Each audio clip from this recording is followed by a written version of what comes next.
Hello, Cancer. Thank you for joining me for your monthly forecast for February.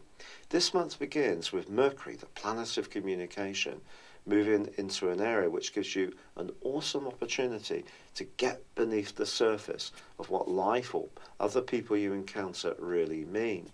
In fact, the first week or 10 days of February can be quite intense actually, but brilliant for business activities and anything to do with trying to squeeze a bit more value out of your physical assets.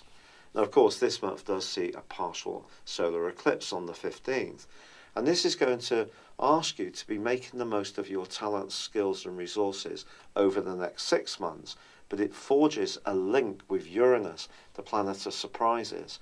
So don't be surprised if your goals and ambitions or approach to life do go through some radical changes over this next half year. Uranus could shake things up, but in a very positive way. And because this collection of energy at the start of this month is very much to do with discovery and understanding things at a much deeper level, then this can be a time of tremendous growth for you.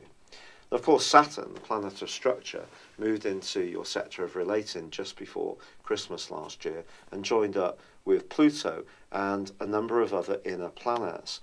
Now, Saturn's actually going to be forging a tremendous link with the Sun in the last week of this month, once the Sun moves on the 19th into the sign of Pisces.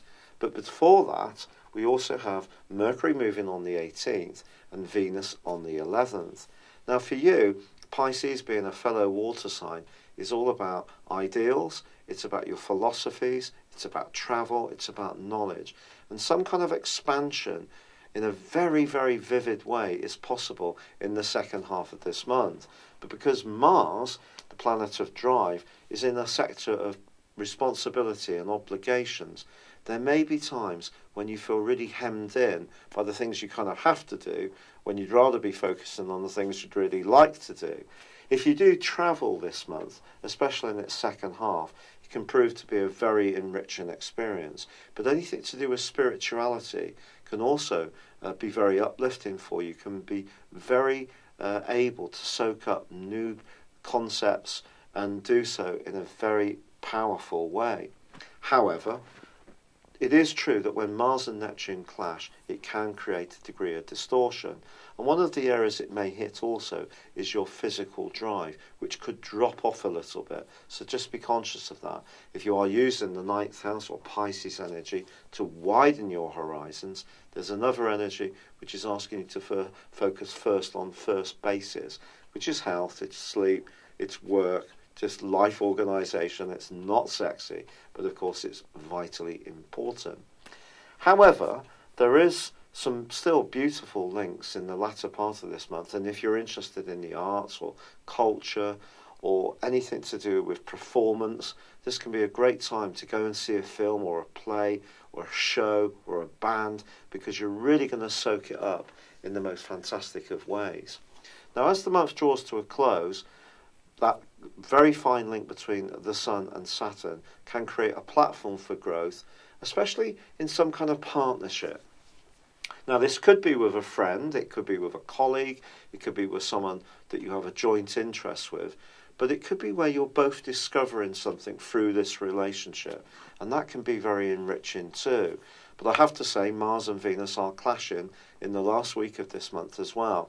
So this thing where you need to be conscious of your energy, vitality against the things you'd really like to be doing, and also take care of obligations, and where you need to be doing the things that other people expect of you, those are going to be at times trying your desire to be much more escapist. So just bear that in mind.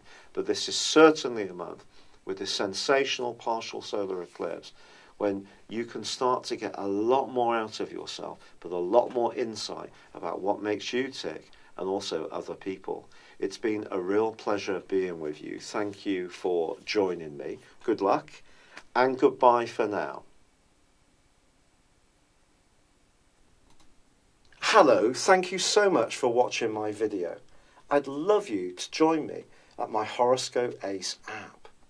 You can find this at www.horoscope-ace.com.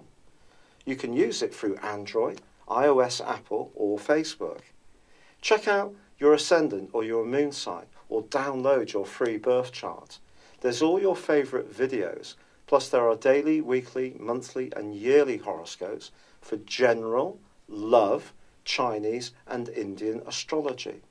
If your passion is tarot, there's my brilliant 3-card money or love tarot readings too. And it's all there at www.horoscope-ace.com. Thank you.